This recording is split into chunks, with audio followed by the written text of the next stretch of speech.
Playing through Watch Dogs Legion reminds me of the first time I played the original Assassin's Creed and came to the conclusion that it was a solid idea but poorly executed. Then Ubisoft developed Assassin's Creed 2, which fixed a lot of the issues and realized the first game's ambitions well enough to get a few good games out of the series until they screwed it all up. After I played the original Watch Dogs, I felt it would follow the same trend of a poorly executed first game followed by a sequel that would capitalize on a sound idea after reviewing player critique. But here we are on number 3 and Watch Dogs has already regressed into a worse game than the initial one, without ever getting a single solid good game out of it. Watch Dogs Legion begins with a former MI5 spy working for DedSec infiltrating Parliament where terrorists posing as DedSec are planting bombs to blow it up so they can seize power in the confusion and install an authoritarian surveillance state. This is the kind of false flag attack you would get if you hired Hollywood writers to plot it for you. False flag attacks are not concerned with being cute and representing well-known history and entertainment. People would quickly realize that someone is just trying to imitate the gunpowder treason plot to make 1984 a reality while James Bond tries to stop them, and then they would wonder why the writers are so bad this season. Dalton, no time to waste. Our starting character is a former MI5 agent named Dalton, as in the same as Timothy Dalton, the fourth actor to play James Bond. Other spies in the game you can recruit even have gadget watches and classic cars that shoot missiles, though it makes little sense in this world to have your gun jamming app in a watch when smartphones are the universal remote for everything. Whoa, what the fuck am I looking at? It appears Parliament is not the only target. More bombs are going live as we speak. The people who set up the bomb in Parliament were kind enough to program an elaborate animation showing that they had planted other bombs throughout London for whomever disarmed their bomb. Gameplay-wise, Watch Dogs has improved surprisingly little over 3 games. You still hack everything based solely on line of sight to the target. Areas are full of security cameras that only exist for the player's benefit since no one ever watches them and they never need to be avoided. Then add a mix of basic third-person shooting along with some of the most dated melee combat I've ever seen in a while, and you have all the makings of a game that no one working on had any actual ambition. None of the citizens of London will recall the bright hologram that appeared over Parliament the night of the bombing. Oh, you still think you're here to save London? I'm afraid that's not going to happen. You're here to help us with some important work. Zero Day needed a DedSec agent's body to be found here to frame the entire organization for the other bombings. If I were planning to kill someone, I don't think I would take the time to talk to them right before doing it. Nigel Cass, CEO of private military company Albion, received a mandate to secure London. Albion now runs London. Oh, you are so goddamn witty, game. DedSec actually were a terrorist group in the first Watch Dogs game. The main character wouldn't even work with them, they were so extreme. It was only in the sequel where they were transformed into a friendly, progressive hacker collective. Now they end up framed for being the terrorists they originally were, while being about as cool as the social media managers of a failing political campaign. I need to assemble a team, but I can't reboot DedSec alone.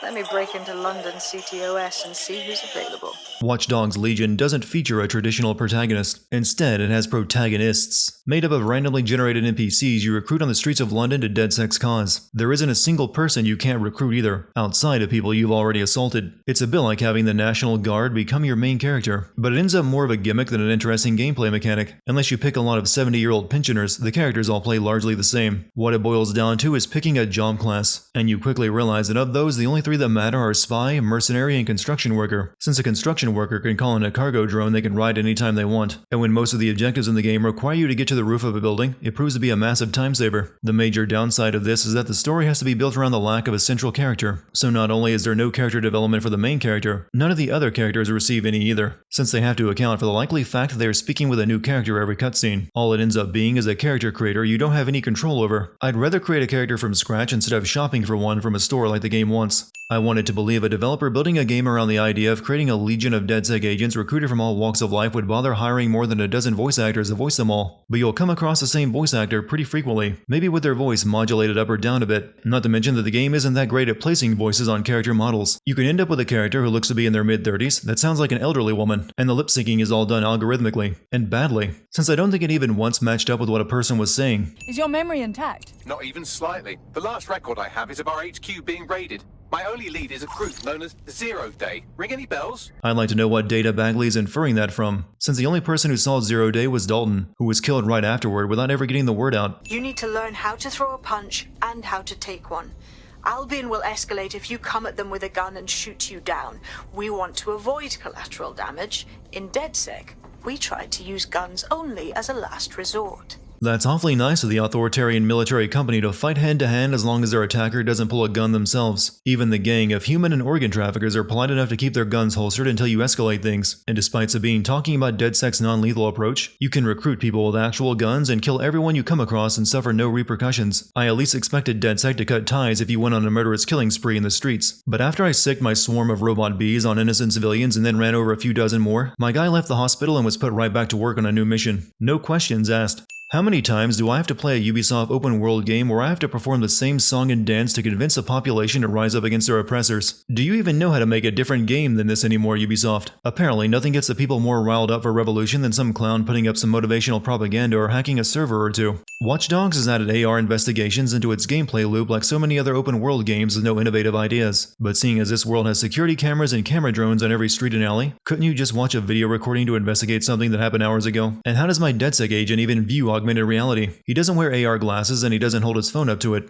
To get your hands on the AR tech, you need to steal a server from a building's roof. And for that, you need to recruit a construction worker. Recruiting someone to your underground group of wanted terrorists involves walking up to any rando and asking them if they want to join the resistance. At which point, they will tell you that they would love to risk their life helping an underground hacker collective take on the hired guns of the government, but only if they didn't have all this crippling student debt or annoying ex threatening to release embarrassing videos of them. At which point, you resolve their problem and they come on board and can now be used. And then you think to yourself that if this person was so capable that you recruited them, and they can sneak into heavily armed government agencies, why didn't they just deal with their own personal problem instead of farming it out to DedSec? This is the opposite of how recruitment works, where the recruit has to prove themselves before being allowed to join. And then a few recruits later, you inevitably come across the same exact recruitment mission because obviously Ubisoft could only make so many missions for this mechanic. Didn't think that went through very well, did they? There are two types of gameplay that are predominant in Watch Dogs Legion. Half of the game you spend controlling robotic drones through London. The other half you spend in control of spider robots. Honestly, the spider drone should be the real main character of the game. This black screen you are looking at isn't an editing error. I intentionally left it like that to represent all the footage I lost due to this game crashing repeatedly, over 14 times in total for me. And this isn't even that long of a game. Some of those crashes were minutes apart. The instability is only one part of the technical issues this game has. Every bit of it feels to be lacking polish. I once died due to my character auto-locking onto every enemy who followed him down a hallway while I was trying to escape people shooting at me. And I would show you the footage of that happening if the game hadn't crashed so hard right after that moment that it blue screened my computer. Then there was the main menu freezing up when quitting out of the game, the enemy AI that possesses the intelligence of a well-done filet mignon, and the frame rate issues. About the only thing that did work correctly was when I selected to uninstall the damn game. The European Processing Centre. It processes deportees by stacking them up in squalid conditions and forgetting about them.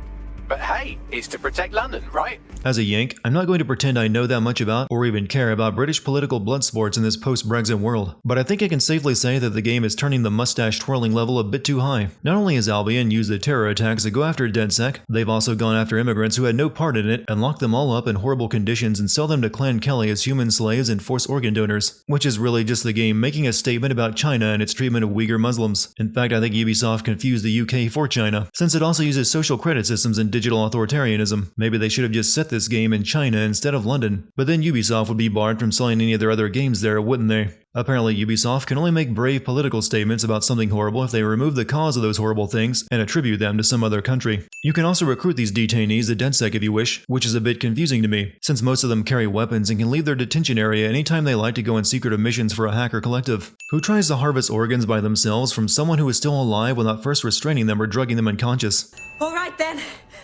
Come on out. I'm not gonna cut you. Caitlin Lau just knows that someone else is in the room with her, and that person is friendly. Back to your old life. Back to nothing. Back to you 2.5 screaming blighters in your dead-end job and sucking off the dole. You consider being a house slave to not be a dead-end job? I think the Mary Kelly case should be over. They now have footage of Mary Kelly engaging in human trafficking and even murdering one of her slaves in her own house with a microchip she implanted them with. But this is apparently not enough evidence. Also, the foreign investors have already landed and the drones are programmed, ready to deliver the invitations and the coordinates to all the guests. It's that initiative I'm smelling, Peter. Initiative can be a dangerous thing. Can be misinterpreted. Do you just dislike competent employees or something? Bagley, monitor the drone networks. Give us a heads up when Mary sends out her fleet.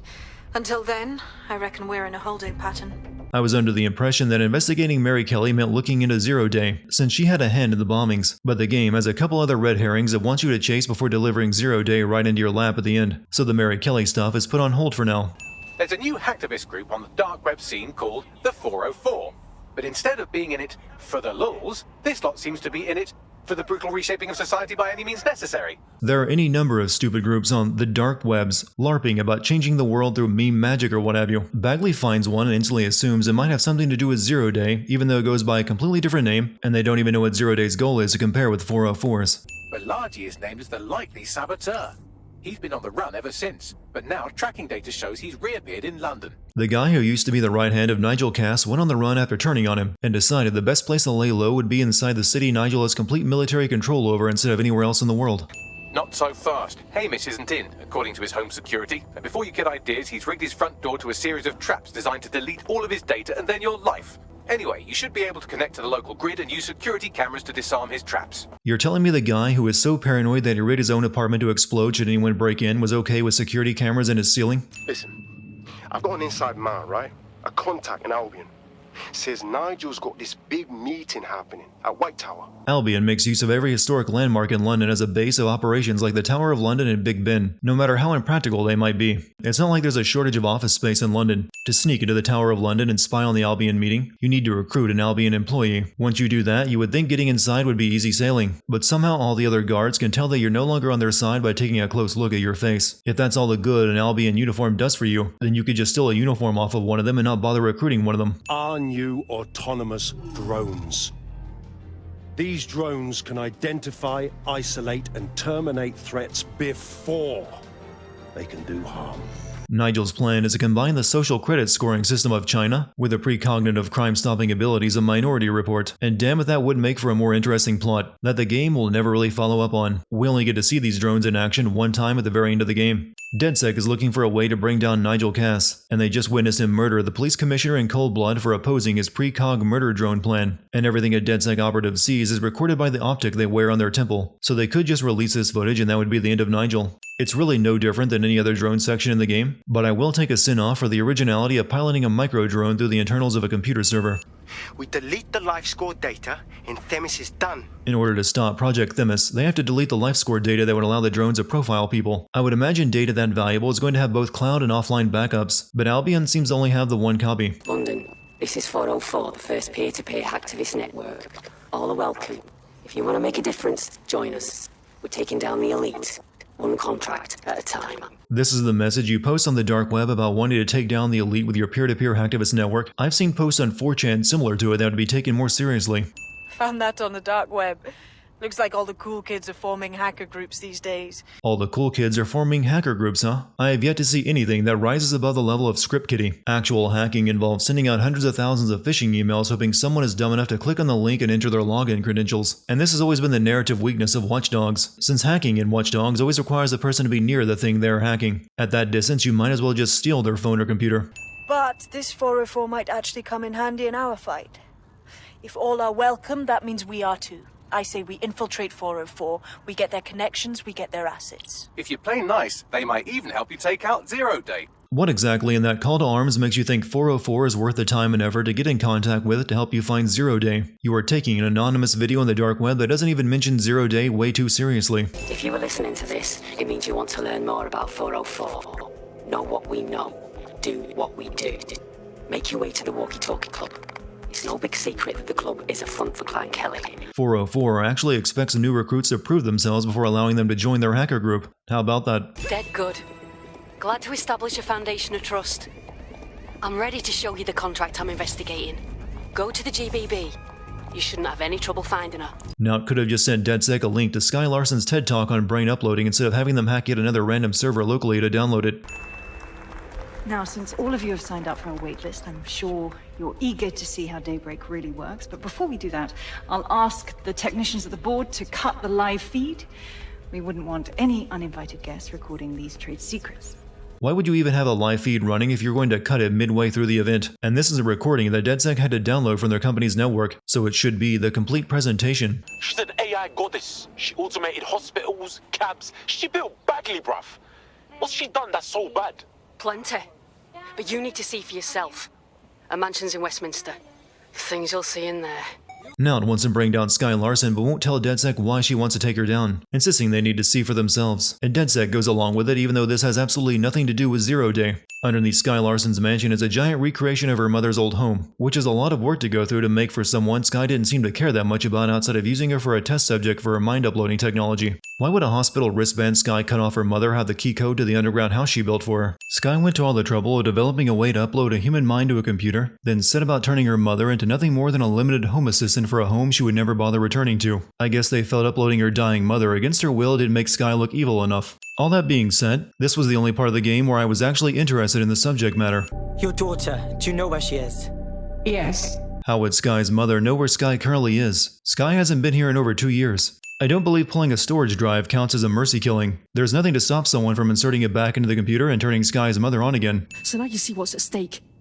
Daybreak is about to launch, and if it does, thousands more people are going to meet the same fate, and they won't all die. Sky will be free to torture them forever. Nout isn't kidding when she says Project Daybreak is about to launch. It's today, in fact, and Nout was apparently going to let it happen until DedSec decided to start taking contracts from her hacker collective. And then for some reason, she wasted a bunch of time sending them on missions to gain trust before finally sending them to Sky Larson's mansion. And I don't know how Nout knows the project is launching today if she didn't even know Sky Larson's whereabouts until her uploaded mother gave DedSec the location in return for killing her. I don't know who the hell you think you are, or what you think you saw in my home, but I'm warning you, stay away. Sky Larson knows DedSec is coming and sends a threatening video message, but doesn't beef up security in the building where she plans to upload herself. You get a choice to either upload or kill Sky. It's the only choice you are allowed to make in the game, and I don't know why. The game has already presented her as a cold-blooded monster that turned her own mother into a lobotomized AI, and regardless of your choice, she dies either way, and your choice has no effect on the rest of the game. Somehow, a CERS whistleblower knew the random person sitting in the coffee shop was with DedSec. That's one of the problems with this game's attempt at a legion of main characters. I could have set my 70-year-old grandpa character whose only notable skill was playing chess at the table, and Malik would have still fingered him as a top operative of DedSec.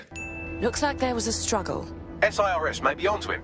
If you get access to the area's surveillance infrastructure, I can rebuild the scene in AR. The CERS whistleblower Malik was captured at the meeting point before DedSec could arrive. Malik is actually planning to infiltrate DedSec and destroy them, and figured having himself captured and tortured would help sell his story. But he couldn't have known that DedSec had the ability to reconstruct the assault on him in AR, and track where they took him. I believe Zero Day are rogue CERS officers who framed you for the bombings to seize power. Here's a question for the game's writer. Since Malik is just pulling one over on DedSec, how does Malik even know about Zero Day? Since as far as I'm aware, the only time she ever showed herself was to Dalton on the roof of Parliament. And if Malik does know about Zero Day, and that she was the one who set up DedSec, why does he believe DedSec are terrorists that need to be taken down? Here's the gist. Malik's intelligence checks out.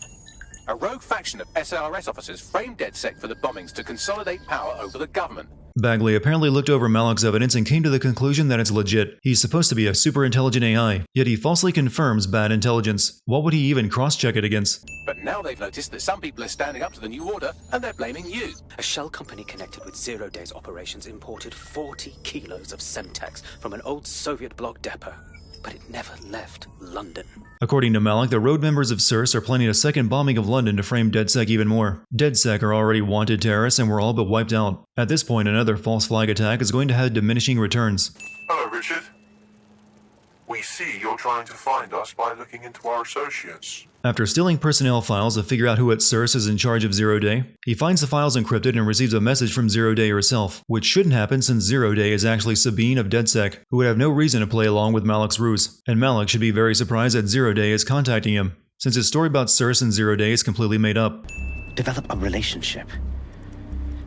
Get someone close and take the photos covertly. To unlock the encrypted personnel files, Malik instructs DedSec to seduce the CERS Home Office liaison and take photos of her fingerprints. The liaison in question happens to be a lesbian. How fucked up is it that DedSec can just order one of its female members to go sleep with someone regardless of her own sexual preferences? The female DedSec recruit that I chose to seduce the CERS liaison ended up having the same exact face and voice as her, right down to the mole on her chin. I quite literally had to fuck myself to finish this game. My analysis indicates that Zero Day is led by the current director of CERS Counterterrorism, Emma Child. Confirm it's her before you do anything. Malik claims Emma Child, the director of CERS, is 0 Day, but he thinks DedSec should confirm it to be sure, which is a weird demand to make when you are lying about someone and have no idea if DedSec would listen on the conversation that seems to line up with Malik's implications about her. Malik decides to cut off contact and go underground after hearing Emma is searching for him, and this somehow is part of his plan, since he anticipated that Emma would kidnap a member of DedSec, which would force DedSec to hack his hidden safe house to re-establish contact and encourage him to tell them where Emma holds prisoners, and in return Malik wants Emma captured alive to find the missing Simtex explosives, but Malik actually wants Emma dead and plans to kill her in the next bombing, and he figures that once DedSec makes contact, Emma would convince them that she isn't 0 Day, and that Malik was actually setting DedSec up, and then DedSec would help her set up a trap for Malik, which would let him spring the masterstroke of his plan to destroy DedSec and kill Emma. You'd find more straight lines in a plate of spaghetti than this mess of a setup. If you want to live, get on the ground and put your hands on your head. As if I would surrender to you. No, you misunderstand. I meant so the shrapnel doesn't hit you. Malik figured that if he picked this location to meet DedSec, Emma would set herself up in an office inside the Canadian embassy, which he planted bombs in beforehand to kill her. This is a message for DedSec. I believe Richard Malik is about to murder me in some gruesome way. Emma somehow figured out Malik's trap before he sprang it, and instead of fleeing the embassy, she took the time to record a video message to DedSec. Just look at all of her staff in the background that are totally not freaking out over their impending deaths. Blowing up a government building like Canada House would require bribes, an infiltration team, materiel, and so on. Doing it without leaving a paper trail would be impossible. Some of you nicknamed this paper trail the Malik dossier. We're going to break into SRS headquarters, steal it, and prove Malik was behind the bombing. Well, there's that, but you also have Emma's final message where she stated that Malik was about to kill her. I would try that before breaking into a government building to find electronic records on how he pulled off the bombing. While you're looking up the paper trail on Malik's bombings using filament, you might consider looking up 0 Day's paper trail as well. If this quantum computer can find Malik's, it can find hers. Is he seriously going to try to get away in a car? A car connected to the city-spanning network of automated surveillance devices? That I control. Since Bagley now has this kind of power over London's security infrastructure, DedSec should have no issue accomplishing any of their further tasks. Must be why they never have Bagley do any of this again. Can they put a curtain in Malik's cell? The guy has to go to the toilet inside of a glass cage in the middle of DedSec HQ. I knew a few details about the biggest terrorist attack in recent memory. Truth to tell, I really did think 0 Day was you. If you thought 0 Day was actually DedSec, why come up with a cover story that CERS was behind 0 Day? If your suspicions had been true, then DedSec would obviously know that your cover story was BS, and probably killed you. I've been monitoring the drone network. Mary Kelly has finally sent out the invitations to her slave market sale. I don't know why we had to wait until now to deal with Mary Kelly. DedSec and Inspector Lau already had video evidence of her owning human slaves, stealing people's organs, and murdering someone with a microchip she forced into them. That's an ironclad case. Hacking the auction to learn what we already know doesn't add anything. Another narrative weakness I'd like to point out in a game focused on hacking is how every important computer is confined to one city. Hacking is usually an international crime, and criminals like to use servers outside of their own judicial system, not one just a few blocks down the street. After shutting down the server that controlled Mary Kelly's microchips remotely, all of her slaves in her residence revolt against her, even though their own microchips still function, since they run off her home's internal security system that DedSec had to deactivate separately. The slaves here would have never known the chips elsewhere still work since theirs were still functional. Mary even kills a few before these two were shut down. This is Claire Waters, political dissident and podcaster, reported missing after teasing a salacious upcoming episode. Sadly, it never aired. Next, the game sends you off to look for a missing podcaster who is going to interview yet another Albion whistleblower. This is done to find information or ruin Nigel's image with the people, and I feel I'm repeating myself a lot by pointing out that they have incriminating video evidence of Nigel shooting the police commissioner in the back, along with a ton of evidence that he planned to launch murder drones over London that would preemptively kill people suspected of pre-crime. Claire's tablet. The killers were sloppy. Scan it, Bags. Tablet unlocked. Claire seems to have logged conversations on it. The podcaster's studio was raided and she was killed, but DedSec find her tablet with a recording of the attack on it. The only issue is that the lady kept her tablet on top of a junction box near the ceiling for some reason, where she wouldn't be able to reach it whenever she needed it, and it was too far away to record a conversation with a whistleblower. DedSec finally showed the video of Nigel killing the police commissioner, except they edit the video and never show him committing murder. The focus is on the conversation with 0 Day, someone the public has no idea of. Shouldn't there be a huge protest or riot surrounding the Tower of London where Nigel is holed up? The people now know Nigel was behind the bombings that killed thousands. So you've come to end it, have you, DedSec? But haven't you figured it out yet? What our mutual acquaintance 0 Day set in motion? Nigel knows who Zero Day actually is and must know that she's using DedSec against him, but doesn't bother mentioning that little fact during this confrontation. This counts as a boss fight. It looks like it was originally supposed to be a spider-bot tank, but was never put together. So instead of fighting something potentially cool, you run around doing the basic watchdog puzzle and shooting big glowing weak spots that pop out of it. I will make London great again. With how the 2020 US election is shaped up, I really hope developers will stop making their villains repeat some version of this line. Cass may be gone, but Albion won't disappear that easily. Expect the powers that be to find fresh excuses to keep them on the streets. Are you for real? DedSec showed the nation evidence that Nigel and Albion were behind the bombings in London, and he barricaded himself inside the tower and threatened war on the city. And now that he's dead, instead of ordering Albion troops to stand down, they still have all their policing power and authority? I know the game still needs villains, but maybe you should have considered that before I killed Nigel and destroyed Albion's reputation. While you've been running around trying to save this city, you've actually been arming us for a war. There's no specific reason for Zero Day to contact DedSec as she downloads all the files on Albion, Circe, Mary Kelly, and Sky Larson. Zero Day is the current leader of DedSec, so she knows what they're capable of, and that they're the ones most likely to stop her. She could have at least crippled them by cutting off their access to Bagley before going through with this, especially since Bagley is part of her plan to destroy London. If your security system is a game, it is not in fact a security system. A security system doesn't reward an intruder with access just because they played Bop It as a kid. The only remaining character with any development that isn't dead or in jail is Zero Day. How shocking. It's society's big wipe. While DedSec runs around fixing bugs, I'm deleting the source code. All you would be wrecking is London. That's a very localized tearing down of the system. You do realize you sound completely mental. Ouch. I had hoped you might at least understand why I did it. You know this NPC, whose name I haven't even bothered to remember, well enough to make that claim? Your villain is speaking like I'm controlling a developed main character with a personality. This is Zero Day. Nice to finally meet. Those little bombings a few months back were my way of saying hello. After going to all the trouble of framing DedSec for everything, Zero Day hacks the feeds and tells London she was behind it all. All that technology you've come to love so well. Texting your nan, driving your car, pumping your heart. It's all about to turn against you. If you are expecting any kind of justification for why Sabine wants to destroy London, I got nothing for you and neither does the game. She's simply a hardcore doomer. For whatever reason, the car you drive through London on the way to the final mission while the city falls apart is made of tissue paper, and will explode seemingly for no reason at all. The final mission is Ubisoft's biggest radio tower mission yet.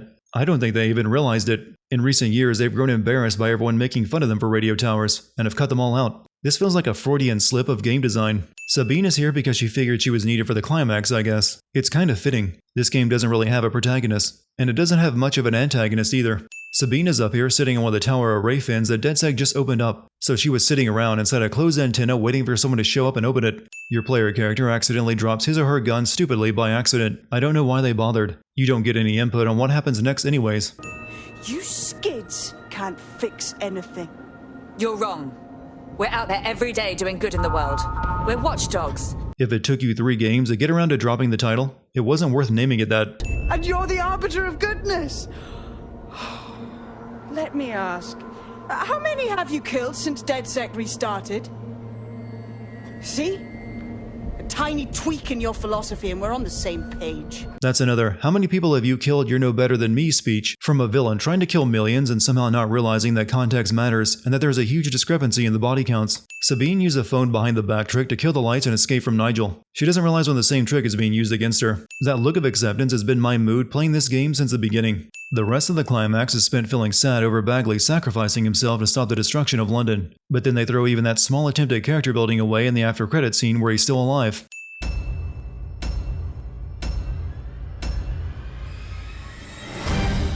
How do you do, fellow kids?